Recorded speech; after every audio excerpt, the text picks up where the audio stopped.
Welcome to Shred is Not Dead. If it makes you bang your head, we'll talk with him or about him. I'm joined here today by Iver, the drummer for the mighty Enslaved. How are you today? I'm great. And yourself? Can't complain, besides the little bout of the flu we were just talking about. But Oh yeah. Well, it happens that's to us how it all. goes. Yeah. See you have Exactly. your Australian road mic ready and everything. That's appropriate for you know how we pronounce it in Norway Yeah, how do you with pronounce it? with røde. Røde. Okay. Because it has the Norwegian letter. The what the English speaking people tend to I see they think it's just typography, but it's actually it's a different letter. It's not o. Oh, there you go. Well, I'll be sure to correct all my mates on that when they come around and see the gear. Yeah, you see quite a lot of ads and posters and even album titles where people use the which is extremely more funny to us Scandinavians, because the only thing that does is that it makes your hardcore fancy album title sound like Inspector Clouseau. Because it's just anybody there in the Ferg. Oh, the Pink Panther. That's a throwback. The one that gets me, and I love Behemoth. Like, I'm out and out. I'm a huge Behemoth fan, but I really, every time I read the Latin V in their song titles, their album titles, Yeah. since it's not something we use in, Australian English or most English dialects, it really throws me for six every time I try and put vert in where it doesn't belong. Well, that's the issue with being fancy with the titles, and I won't mention names, but I got the pet peeve with the off my chest at least. Yeah. Well, speaking of album names, Heimdal. Yeah, So great very little- pronunciation, by the way. Oh, thank you.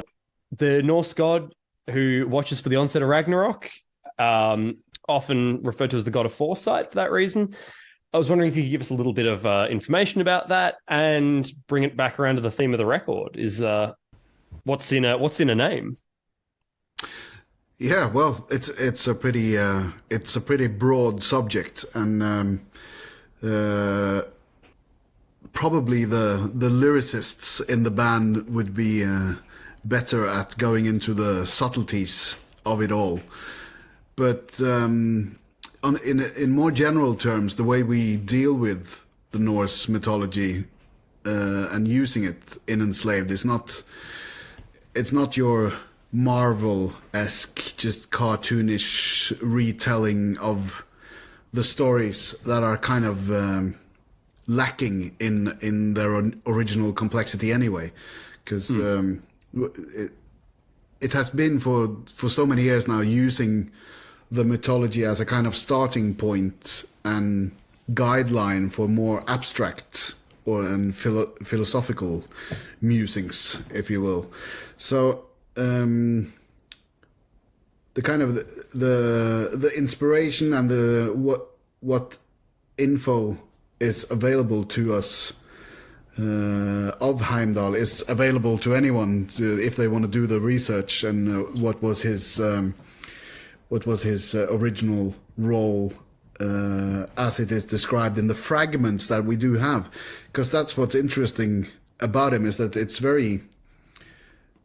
it's kind of a mysterious character, because there is no like complete picture to be found of who he really is. He's mentioned in different sources in kind of different ways, and different.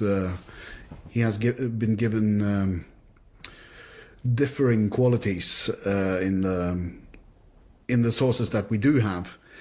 So yeah, he's kind of described in the myth of Ragnarok and as the guardian of Oscar and all that, and that is being used more as a starting point for the more philosophical inward thought process more than this is not an album describing the fall of Oscar,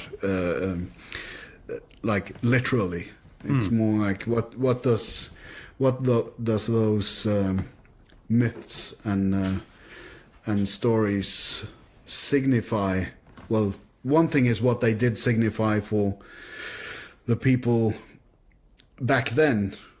What's more interesting is what universal factors can we find in this mythology or these stories that has value for us in the time that we're living now, which is extremely different from what it was in Norway at 900 AD. Sure. And for me, that's something I've always really loved about Enslaved as a band, and has set that you guys apart from, say, Amon Amarth, for argument's sake, who have their thing. That's fine. But religion, I agree. for a lot of people Totally. is... I'm not slagging people off. No, of course like not. If you it's totally fine. The other thing as well. And I mean, I like my cartoonish Viking stories when I was a kid as well. That's kind of what brought us all into this, I guess. So Sure, but for most people, religion isn't a superhero story past the text in their daily lives. And I think that Enslaved do a really good job of discussing, as you said, the ideas and the concepts and the morals, if you will, that come with the beliefs and with the stories. And it's just another facet. And I think it's really interesting. Yeah, I would. For me, I'm not a religious man at all. So for me, I wouldn't count myself as a Åsatru follower or follower of any religion. But the basis of any religion is, of course, created. It comes from the society where it is created, either to control people, as at least that's the way religion works to a large extent now, or in these older nature-based religions, it kind of offered guidelines or solutions to very concrete problems. Like, of course, if you're from a tiny island like I am, and my ancestors were like, we've been living there for as long as you can trace the history back. Of course, it makes sense to have a god of the sea, because it's what both nurtures you and makes you survive, as well as kills you and drowns you, which has been very real for my family for 1,000 years. Sure. Yeah, when something like that becomes such a central part of your life, every facet of your day, especially, when you are talking about a long time ago, like we were earlier, there isn't much to do besides eat, reproduce, and hang out and think. And when you're not eating stuff that's come from the sea and trying to survive the sea to reproduce, you're thinking about all the other stuff going on, and it seems to all revolve around that. So yeah, well, you get, well, we also get colored by the circumstances we live in, of course, and that influences our thought processes, and that would have been the case at any given time and at any given place. But to get back to how can we use those things or those stories and those starting points, like to get something sensible out of it today, it would maybe be to not ignore nature as much as we are doing these days. Like, most of us are living in cities and we don't really relate to nature and the natural going and birth and dying of things as much, other than for just jogging or taking hiking in the mountains. You don't have to depend on the mountain or the ocean as much anymore. Although we still do. It's just not an everyday thing for most people. Yeah, and it's interesting, I think, in Australia in particular, but I did see, shall we say, elements of this in Norway. More and more people living in cities and that are actually quite divorced from the concept of where the sustenance, be it crops, be it livestock, are coming from. And the way of life as a stockman or a farmer or whatever is still well and truly alive in Australia. It's one of our biggest industries. But for most people, it's something they never think about. And tourism into the parts of the world where these things are happening, I'm guilty of it when I went to Norway. Seeing all the natural sights around Bergen was stunning. But that isn't to say that I was one with the natural world. If anything, I was a traveler through it and was looking through the glass, so to speak, not actually engaging with it. And perhaps, that's, as you say, something that's gone a little bit wrong with the way we're choosing to live. Yeah. Or at least something we need to consider. The word that you actually used is I think it's quite accurate for most of us. Our interaction with nature is more like as a tourist these days, because you can go there and then you go back. It's not like you have to relate to it and depend on nature or the natural order of things. Yeah. So to bring it back a little bit to music and to Enslaved. Yes, please. Yes. The reason I did find my way over to Bergen last year was to see yourselves, Emperor and Mayhem perform in Grieghallen. Fantastic concert, and it left me reflecting a lot on what black metal is, what heavy metal is, why we travel to the other side of the world to sit in a room and listen to music. In particular, the thing that captured me about Enslaved is this paradox where Viking Liaveldi sounded true to the record, but also true to what Enslaved are doing now, and particularly on Heimdal, I think really captures this sound. It's raw, it's aggressive. It's not what the purists would call black metal. It's not like you guys are De Mysterious Part 2. But Enslaved have always been an essential part of that movement when it happened back in the 90s. So as a band, how do you navigate having a sound? Is being black metal something you actively think about? Is it in your DNA as a band? I'm not sure how else to ask that question, so I hope it makes sense to you. Well, firstly, Iver and Grutle have always said that they are not a black metal band. So, Sure. So that gets that out of the way. Yeah, of course. But of course, those elements, the musical elements are there, and like Mayhem or Euronymous was a huge influence on them early on, as he was for a lot of guys. I didn't know him. I wasn't part of the scene back then at all. So there is this, there is a heritage there. Of course it is, and that's never been. I feel Enslaved has never left that behind. That's not part of the evolution that the band has gone through. It's more about always building on that heritage and keeping the elements that you feel work along with the new elements that you bring in. So I don't think it's not so much conscious,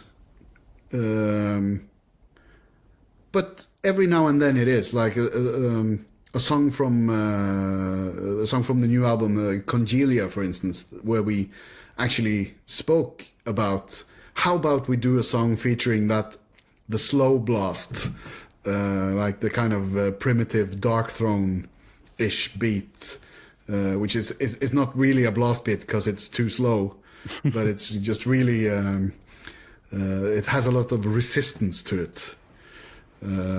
Like we in Enslaved, we have always referred to that beat as the cross country skiing blast beat, and some of the other. I was talking to Harald Demonas from Immortal the other day, and we got into talking about this beat, and then it turned out that they had another name for it, but we were both referring to like Darkthrone and the slow blast beat, and he referred to it as the opposition beat. Because you know the way Fenris is always in opposition to everything. Yeah, gotcha. So and he's doing a lot of cross country skiing. So parallel, and in Enslaved it's called the cross country skiing beat, and in Immortal it was called the opposition beat. I can see him having a laugh to himself about that. That's quite funny. Yeah, but going back to the Viking Ligger Veldig gig, what is also interesting about that it's probably the one album that most strongly had that krautrock German electronic music feel to it, that didn't really come that strongly back into Enslaved for quite a few years after that. And I know Ivar has said that when we did that the first time in 2017, that he felt that it was the first time that album was played by musicians who kind of were able to give that influence a bit more weight and perhaps understand it in another way. That I'm not saying that the lineups before did bad versions of those songs, but it was just something about doing the whole album. And a song like Midgard's Eldar had never been played live before, and with the sensibilities of Håkon and hopefully me, I love that same music, like the old krautrock stuff like Neu and Kraftwerk, and you kind of bring that dynamic into the black metal sphere, if you will. And I also know that was also a big part of early Enslaved and how guys like Euronymous influenced Ivar and Grutle, not by piling black metal albums on them, but saying, oh no, you should check out this album, this weird electronic thing from Germany, rather than the latest black metal thing. So yeah, there's definitely a line that goes all the way from Viking Ligger Veldig up to Utgard and Heimdal, where those influences are, well, let's face it, they're more blatantly obvious. Because maybe we're more comfortable with just, yeah, this comes from there, and let's just explore it to the fullest. And it's interesting that gig in particular, the three bands that were on and the albums that were presented, it really had this quite interesting dynamic to it, in that a lot of you were very young. Emperor in particular, I think, off the top of my head, his son can't have been much more than 18 when this album was originally conceived, if I've got my facts right. Yeah, I think him and Ivar, they were about the same age, and they were very young, both of them. Now, I'm not much older than that myself, but I look back on myself now as an 18-year-old and think that I know nothing about the world, and my music tastes back then were severely underdeveloped. Yeah. But it's quite beautiful to see all these years later that these albums have both matured, but the musicians performing them have almost grown into them, contrary to what might seem logical, that you as musicians have developed across the whole black metal scene there, but especially, Enslaved, and are performing these songs in a way that does the original justice that, let's face it, might have been a bit of accidental brilliance at the time. I don't know. I don't want to be mean, but I don't mean that in a Some of it. nasty way. No, but of course the riffs are what they are, and they're well written, and the song structures are adventurous and really mature in one way. But I totally agree. Of course, back then, both because they were so young and because of budgets and like technical whatever technical limitations they had to work around. So sure, a lot of it bound to be accidental. Like a drum fill. The funny story they told me from one of the early recordings, that a drum fill went wrong, and it caused kind of a train wreck in a song, and I don't remember which one at the moment. But they didn't have time to do it again. There was no budget for that, so they just covered it up with a huge thunder strike. The band fell apart. Well, pile on some thunder and we'll mask it. Brilliant. Yeah, that's fantastic. So, I'm sorry, go on. But I think but maybe there's also an aspect of coincidence, and the music, of course, was good, but since they managed to get some level of success with it as early on, they were able to continue playing that music, and I'm sure there are lots of other 17, 18-year-olds who maybe were doing interesting stuff, but it didn't go anywhere. So then you leave it behind more, and you just consider it a part of your teenage years, and you don't revisit it. So it's probably easier to just view it as youth sins then. But for these people, it became their life very early on. Yeah, understood. So then you build on that more organically from there, because you don't leave it behind, because it's what you build the next thing on and the next thing on, and Yep. Yeah, that makes sense. And so, to talk about your part in Enslaved, now this is the second full length that you've drummed on. But I believe you have been involved in the band for a while in the engineering and production side of things. Is that correct? Yes. The first album that I engineered and co-produced was Axioma. Back then it was because they needed somewhere to do the drum recordings for that one, and that's when we started working together in that sense. But that was also coming after we had a side project with Ivar and Grutle and Icedale and the Norwegian noise female duo. Well, they were called Female. The band Trinakria, which was a commissioned project back in 2008, 7-8, that I was drumming for. And like a year before that, I did a special project where Enslaved performed the songs of Rune to a screening of a Swedish silent movie from 1917. And Kato, the previous drummer, he was off fishing, so he couldn't do it. So they asked me. So it's been kind of building, and we've been friends since before that.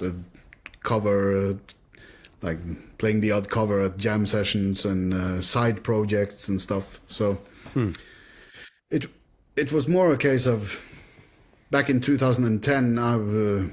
They needed a place in Bergen, and they knew I was working, of course, as a producer and engineer. So it kind of built from there. So when I finally ended up being the full-time drummer, it was just an in-house solution.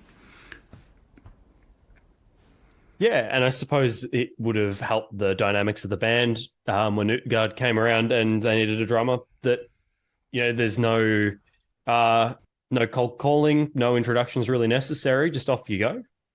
Yeah, exactly. And I had recently been subbing for Kato on a few gigs just prior to that, so then I was kind of up to speed with the drumming as well. But I hadn't really been playing metal that much for quite a few years before that.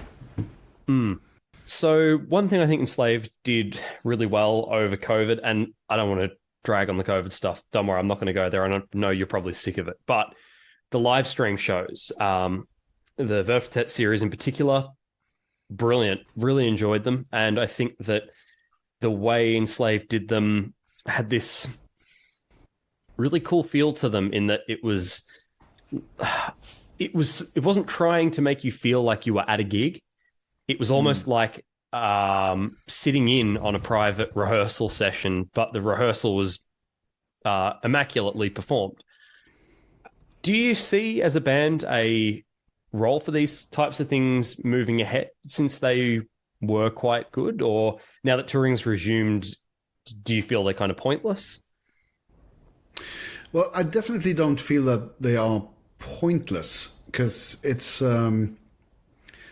at least the way we chose to approach them, then it's an expression on its own. It's a different kind of thing.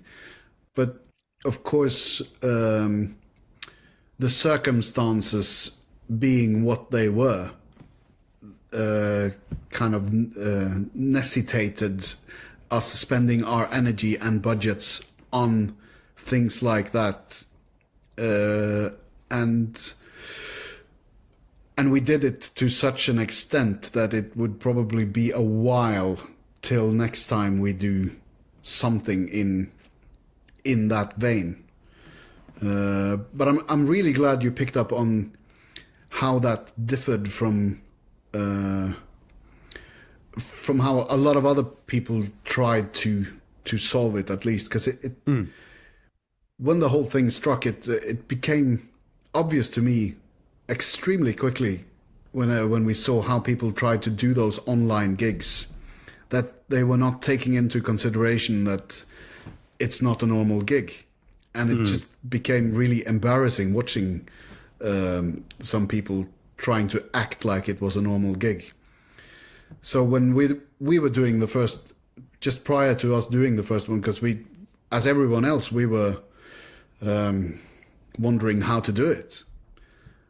And luckily we got to watch a few other people failing at how, in my humble opinion, at how to do it. So we always been fans of Live at Pompeii by Pink Floyd, for instance. Yes. Which all these stream gigs were kind of our attempt to, okay, finally, now we are going to do our own version of Live at Pompeii. And then we chose to set up like that. Okay, this is no gig. There are cameras to document the interaction between the musician. That's what's interesting here. Not us speaking to or acting towards the camera. I guess the big band stream was a tiny bit more like that. The last one, that's a bit more outward performance oriented, but that's also to do with the sheer size of the ensemble. That we had to approach that a little bit differently from the previous year when we really did that band in a circle. But we did 4 of those, so I feel that we explored that, and maybe perhaps the Below the Lights rendition was the most successful, like visually, of those, in my opinion. But then the last one, the big band stream, is also I'm also really happy with that. So maybe it was also good for us to change that thought of the setup a little bit, and then it was kind of moving. The circumstances were also moving a bit towards focusing on the outward performance again. and it made sense with those hefty visuals that we had planned for that one, which was more incorporated, and it was going to be a huge part of it. So finalizing that, do they have their place? Definitely. I think they will stand the test of time when you go back and see them in a couple of years. Also, you can't rule out the circumstances, because for the next 20 years, everyone will remember what brought this about. But it will also... You don't have to have been alive in 1970 to appreciate Live at Pompeii. So maybe this is me not being very humble, but in some small way, I hope that these documents can survive. I don't think they will reach the same status as that concert film, but at least it's our contribution to the concert film library, if you will. And it has value, and it will continue to have value. And I won't rule out us doing something like it in the future, because with doing these huge productions, you do learn quite a bit about both how expensive it is and how good a concept you need to have for it not to fall through. So, and those concepts can be intricate and or very simple. Like that simple twist that we did with not trying to perform like a normal gig, that did the whole trick. And when you talk about, documenting things, I think that's the beauty of that format, and Live at Pompeii is probably the best example of that you can bring up. My mum and her brother, that's more their time, and I've got a deep love for that performance as well. It really has stood the test of time, because it's not Pink Floyd pretending to present to an audience that isn't there. It's Pink Floyd doing what Pink Floyd do, and you get to see exactly the nuts and bolts of how they put their stuff together, and in a way that you'd have to be in a rehearsal to see otherwise. And there's plenty of footage of them performing live concerts to live audiences if that's what you like to see instead. So why fake exactly. it? Yeah. And then a normal live gig is also just an as adventurous an undertaking to document properly, and you really can't document it properly. That's one thing, and I mean, if you want to document how it felt being there, maybe the ever-present smartphone recording is just as cool as the big production of the live show, because it will never be like being in the crowd anyway. And it'd be remiss of me not to ask, any plans to come into Australia? And it's been a while since I wish. Enslaved have been out. Yeah, 2018 was the last time. Yeah. I would love to. No plans as of yet. But yeah, I hope we can come back, but it's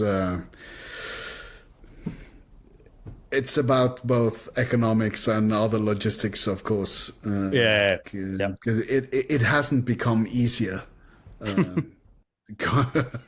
going down there, just from the price of plane tickets and everything. But yeah, we would love to come back if the stars align. Well, I certainly hope that they do. Iver, did I pronounce that right? Yes. It's funny that when when we have two people in the band with almost identical names, it doesn't help that in Ivar's pronunciation, he doesn't really make a difference between his name and mine. It sounds almost the same. So if it either you say, I would say Iver in Norwegian, but Iver is also quite fine. Well, Iver, I appreciate your time. Thank you for being on the show. Very good. And, that's very good. Thank you very much. I've been working on it. And hopefully we see you down under, or I manage to find myself in Norway when Enslaved are playing again soon. All the best. Likewise to you, sir. Okay. The Shred Is Not Dead podcast is back for 2023. That was Iver Sandøy of Norwegian black metal legends Enslaved. Their new album Heimdal is out now to listen to. Go give it a listen. And thanks for rejoining us for what should be another good year of talking heavy metal and all things music. Thanks for coming by.